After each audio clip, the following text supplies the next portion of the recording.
बिस्मिल्लाहिर्रहमानिर्रहीम। अस्सलाम वालेकुम नाज़रीन इकराम, मैं हूं मखदूम शाहबुद्दीन और आप देख रहे हैं मेरा फेसबुक और यूट्यूब चैनल। उम्मीद करता हूं आप सब लोग बखैर वाफियत होंगे और जहां भी होंगे अपने अहले खाना समेत खुश भी होंगे और महफूज भी।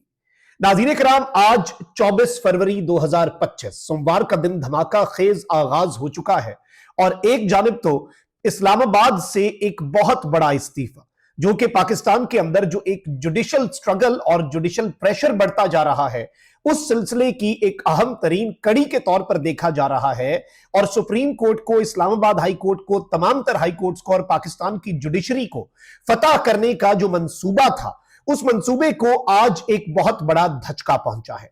इस एक इस्तीफे ने हुकूमत की बुनियादें किस तरह से हिलाई हैं और हुकूमत को और इस निजाम को और एग्जीक्यूटिव की मिली भगत से चंद जो हमारे मुअज़्ज़ज़ जज साहिबान हैं, जो अदलिया को हाथ पांव बांध कर एग्जीक्यूटिव के आगे फेंकने की एक कोशिश कर रहे हैं, इन सब को और इस पूरी मिली भगत को आज एक इस्तीफे ने एक्सपोज कर दिया है। इस्तीफे की असल वजूहात क्या है और ये इस्तीफा जुडिशल कमीशन, याद रखिएगा ये वही जुडिशल कमीशन का इजलास है जिसका बायकॉट किया जस्टिस मंसूर अली शाह और जस्टिस मुनीब अख्तर ने। पाकिस्तान तहरीक इंसाफ की तरफ से जो दो अरकान इसमें शामिल हैं, उन्होंने भी इसका बायकॉट किया। अब इस सारी की सारी सूरत हाल को अगर हम एनालाइज करें तो बहुत कुछ हो रहा है। साथ ही साथ आज नाज़रीन कराम जो आईनी बेंच है, उसमें सिविलियंस का जो फौजी ट्रायल है उसके केस की भी समाअत हुई है और यह भी अब केस फंसा पड़ा है। और देखना यह है कि आखिर ये ऊंट किस करवट बैठता है, क्योंकि एक चीज याद रखिएगा कि आईनी बेंच जो है वो ऑन इट्स ओन कुछ कर नहीं पाएगा।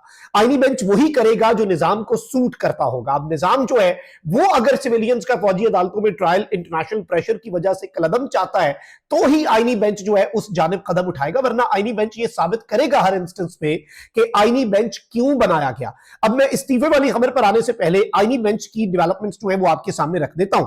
सुप्रीम कोर्ट में जस्टिस अमीनुद्दीन खान की सरबराही में 7 रुकनी आईनी बेंच ने फौजी अदालतों में सिविलियंस के ट्रायल के खिलाफ इंट्रा कोर्ट अपील पर समाअत की, जिस दौरान इमरान खान साहब के वकील उजैर भंडारी जो है उन्होंने दलाइल दिए। वकील उजैर भंडारी ने दलाइल देते हुए कहा कि आर्मी एक्ट कलदम हो गया तो भी इंसदाद दहशतगर्दी का कानून मौजूद है। एक से जायद फॉरम्स मौजूद हो तो देखना होगा कि मुल्जिम के बुनियादी हुकूक का तहफ्फुज कहां यकीनी होगा। आइन का आर्टिकल 245 फौज को अदालती इख्तियारात नहीं देता। जस्टिस जमाल मंदोखेल ने सवाल किया कि क्या कोर्ट मार्शल अदालती कार्रवाई नहीं होता। उजैर भंडारी ने जवाब दिया, कोर्ट मार्शल अदालती इख्तियार होता है लेकिन सिर्फ फौजी एहलकारों के लिए, सिविलियंस के लिए नहीं। जस्टिस अमीनुद्दीन ने कहा कि सिविलियंस की एक कैटेगरी भी आर्मी एक्ट के जुमरे में आती है, यह तफरीक कैसे होगी कि कौन सा सिविलियन आर्मी एक्ट में आता है और कौन नहीं। जस्टिस मंदोखेल ने रिमार्क्स दिए कि आइन में फौज के दो तरह के इख्तियारात दिए गए हैं, एक इख्तियार दिफा का है और दूसरा सिविल हुकूमत की मदद करने का है। जस्टिस अमीनुद्दीन ने कहा कि आर्टिकल 245 वाली दलील मान लें तो फौज अपने इदारों का दिफा कैसे करेगी। जीएचक्यू पर हमला हो तो क्या आर्टिकल 245 के नोटिफिकेशन का इंतजार किया जाएगा। इस पर इमरान खान के वकील ने जवाब दिया कि कोई गोलियां चला रहा हो तो दिफा के लिए किसी की इजाजत नहीं लेना पड़ती। जब हमला हो तो पुलिस और फौज समेत तमाम इदारे हरकत में आते हैं। सुप्रीम कोर्ट माजी में लियाकत हुसैन केस में यह नुक्ता तय कर चुकी है। अदालत करार दे चुकी कि फौज अगर किसी हमलावर को गिरफ्तार करेगी तो सिविल हुक्काम के हवाले किया जाएगा। फौज पकड़े गए बंदे के हवाले से सिविल हुक्काम की मुआवनत कर सकती है, लेकिन यह नहीं कि उसका ट्रायल खुद करे। जस्टिस नईम अख्तर अफगान ने सवाल किया कि अगर फौजी और सिविलियन मिलकर ऑफिशियल सीक्रेट एक्ट की खिलाफ वर्जी करें तो ट्रायल कहां होगा। वकील उजैर भंडारी ने कहा कि ऐसी सूरत में ट्रायल इंसदाद दहशतगर्दी अदालत में ही होगा। अब यह बात जस्टिस नईम अख्तर अफगान साहब ने क्यों की? अब यह बेसिकली बात जो है ये उस तरफ को जा रही है कि जैसे फैज हमीद के ऊपर तो आर्मी एक्ट का इतलाक होता है, लेकिन अगर उन्होंने इमरान खान साहब के साथ मिलकर आर्मी के ऑफिशियल सीक्रेट एक्ट की खिलाफ वर्जी की तो फिर केस कहां चलेगा। यह नईम अख्तर अफगान साहब ने सवाल पूछा। ऑल्दो ये उन्होंने इस तरह से खान साहब की मिसाल नहीं दी, लेकिन मतलब यही था। ठीक है जी, लेकिन इमरान खान साहब के वकील ने कहा कि फिर एटीसी की है ना, आपके पास इंसदाद दहशतगर्दी की अदालतें हैं। जस्टिस मंदोखेल ने कहा कि आर्मी एक्ट बनाने का मकसद क्या था, ये समझ आ जाए तो आधा मसला हल हो जाएगा। आइन में उसको वाजे लिखा है कि आर्म फोर्सेस से मुतल्लिका कानून है, सिविलियन ऑफिसर के खिलाफ तादेबी कार्रवाई में सजा का इख्तियार नहीं दिया गया। जस्टिस जमाल मंदोखेल के जो रिमार्क्स है ना वो गेम चेंजर है। मिलिट्री कोर्ट में सजा का इख्तियार दिया गया है। आर्मी ऑफिसर छुट्टी पर जुर्म सरजद कर दे तो ट्रायल कहां होगा। क्या मिलिट्री कोर्ट का इख्तियार बहुत वसी है या महदूद है। और इस सब के अंदर कराची में रेंजर्स एहलकारों का ट्रायल तो सिविल कोर्ट में हुआ था। जस्टिस मंदोखेल ने रिमार्क्स दिए कि आइन पार्लियामेंट बनाती है, कानून साजी आइन के मुताबिक हो सकती है, कोई कानून जो आइन से मुताबिकत ना रखे नहीं बनाया जा सकता। हमारा अलमिया यही है कि कवानीन को सियासत की नजर कर दिया जाता है। जस्टिस मंदोखेल ने कहा कि सलमान अकरम राजा ने भारत में कोर्ट मार्शल के लिए अलग फोरम की बात की थी। इस पर जस्टिस मोहम्मद अली मजहर ने कहा कि मेरी नजर में सलमान अकरम राजा का मौकफ मुख्तलिफ था। जस्टिस मंदोखेल ने कहा कि अदालत दलाइल की पाबंद नहीं, आइन के मुताबिक अदालत खुद भी फैसला कर सकती है। यानी कुछ जज साहिबान जो हैं वो जो फैसला करना चाहते हैं आप समझ जाएं, लेकिन कुछ जज साहिबान जो हैं वो इस केस को बचाना चाहते हैं। जस्टिस मंदोखेल ने कहा कि पार्लियामेंट पर हमला हो तो पार्लियामेंट ट्रायल के लिए अलग अदालत बना सकती है। एग्जीक्यूटिव और अदलिया को आइन में अलग अलग रखा गया है। मिलिट्री ट्रायल में शिकायत कुनिंदा खुद एग्जीक्यूटिव होती है, क्या शिकायत कुनिंदा अपने मामलात का जज हो सकता है?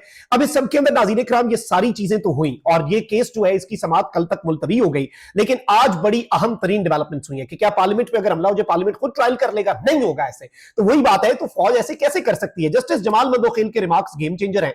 अच्छा, वहीं दूसरी जानिब आपको पता है कि पाकिस्तान के अंदर जो जुडिशल कमीशन बनाया गया है 26वीं आईनी तरमीम के बाद, जो आईनी बेंच भी बनाता है, जो सुप्रीम कोर्ट के अंदर जजेस को भी ला चुका है, जो जजेस के ट्रांसफर जो हैं उनके ऊपर भी मामलात, आपको पता है सीनियरिटी के मामलात इस्लामाबाद हाई कोर्ट के अंदर 5 जजेस लिख भी चुके हैं खत और एप्लीकेशन दे चुके हैं अब सुप्रीम कोर्ट ऑफ पाकिस्तान के अंदर जस्टिस आमिर फारूक के जाते जाते जो उन्होंने रिप्रेजेंटेशन मुस्तरद की थी उस फैसले के खिलाफ।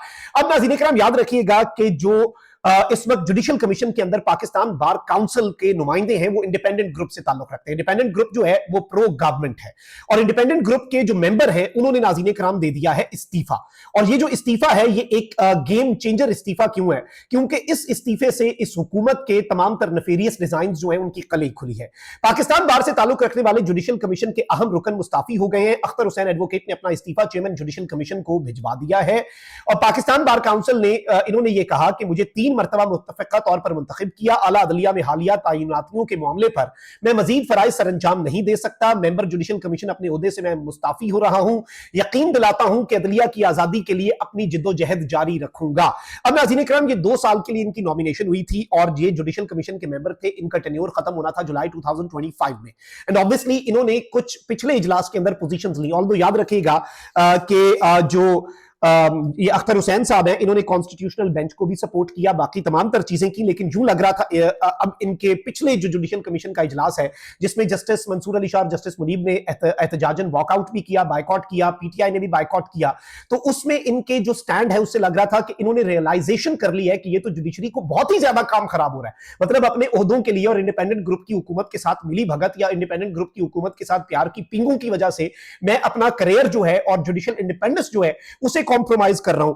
अब इन्होंने नाज़रीन इकराम पिछले इजलास के अंदर पोजीशंस जो ली थी वो बड़ी इंपॉर्टेंट थी। एक तो इन्होंने कहा था कि जस्टिस सरफराज डोगर साहब जो कि लाहौर हाई कोर्ट से इंपोर्ट किए गए इस्लामाबाद हाई कोर्ट के अंदर, उनके ट्रांसफर के ऊपर इन्होंने रिजर्वेशंस का इजहार किया और साथ ही इन्होंने कहा कि सीनियरिटी का मामला जो है वो सेटल होना चाहिए और जब तक ये सीनियरिटी का मामला सेटल नहीं होता जस्टिस आमिर फारूक साहब जो कि इस्लामाबाद हाई कोर्ट में चीफ जस्टिस के तौर पर फराइज सर अंजाम दे रहे थे वो सुप्रीम कोर्ट ऑफ पाकिस्तान में ना आए, उन्हें एलिवेट ना किया जाए ताकि वहां पर एटलीस्ट ये चीजें जो है ये once and for all settle हो जाए।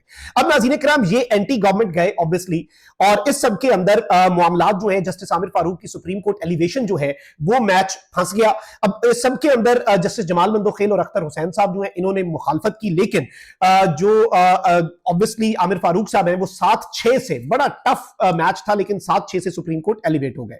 इन्होंने और भी कुछ चीजों के ऊपर स्टैंड लिया नाज़रीन इकराम और गवर्नमेंट को एक बहुत बड़ा धचका लगा। गवर्नमेंट जो है वो लाहौर हाई कोर्ट से अली बाकर नजफी साहब जो है उन्हें सुप्रीम कोर्ट लाना चाहती है, लेकिन इस हवाले से गवर्नमेंट को पिछली दफा धचका लगा और ऑब्वियसली ये मिनट्स ऑफ द मीटिंग में लिखा गया कि नजफी साहब जो है इनकी रिप्यूट अच्छी नहीं है, इन्हें सुप्रीम कोर्ट में एलिवेट नहीं किया जाना चाहिए। सबके ऊपर जस्टिस याया अफरीदी ने भी स्टैंड लिया, लेकिन उसमें जस्टिस अमीनुद्दीन जो है उन्होंने तो वोट किया गवर्नमेंट के हक में, लेकिन अख्तर हुसैन साहब का जो क्रूशियल वोट था, जो डिसाइसिव वोट था, वो भी नहीं मिल सका। अब अख्तर हुसैन साहब जो है ये obviously pro government independent group, असूलन तो ये कोई जिम्मेदारी नहीं होती, ये कोई ऐसे नहीं है कि पार्टी पॉलिसी की आपने वो लेनी है जैसे पार्लियामेंट में होता है कि पार्टी पॉलिसी से नहीं, लेकिन ये अब एक ये जो इंडिपेंडेंट ग्रुप है ये इंतहाई प्रो गवर्नमेंट है, ये अपने फायदे ले रहा है और ये जो अख्तर हुसैन साहब है ये उन्हें रिप्रेजेंट कर रहे हैं, तो अब इनका ग्रुप जो है वो इनसे बहुत ज्यादा नाराज था। अब इन्होंने अपनी रीजंस जो है वो रेजिग्नेशन के अंदर लिख दी हुई हैं और अब ऑब्वियसली इसके बाद होगा क्या, इससे कम से कम सिस्टम, इनके ऊपर प्रेशर बहुत ज्यादा था। जुलाई में इन्होंने वैसे ही चले जाना था, तो इन्होंने कम से कम रिकॉर्ड की दुरुस्ती के लिए जाते जाते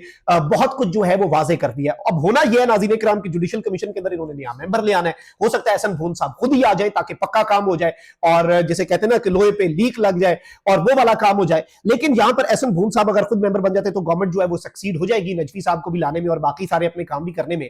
लेकिन अख्तर हुसैन साहब जो है इन्होंने जाते जाते जो काम कर दिया है अख्तर हुसैन एडवोकेट ने, आई पर्सनली थिंक कि इस एक इस्तीफे से निजाम इंसाफ, जजेस की तकर्री और तमाम जुडिशल मामलात जो है उनके अंदर एग्जीक्यूटिव की मुदाखलत और जुडिशरी को अपने मातहत करने का जो मामला है ये बुरे तरीके से नाज़रीन कराम जो है ये एक्सपोज हुए। कमेंट सेक्शन में राय का इजहार जरूर करें। अपना बहुत ख्याल रखें। रखे। अल्लाह निगहबान। पाकिस्तान जिंदाबाद।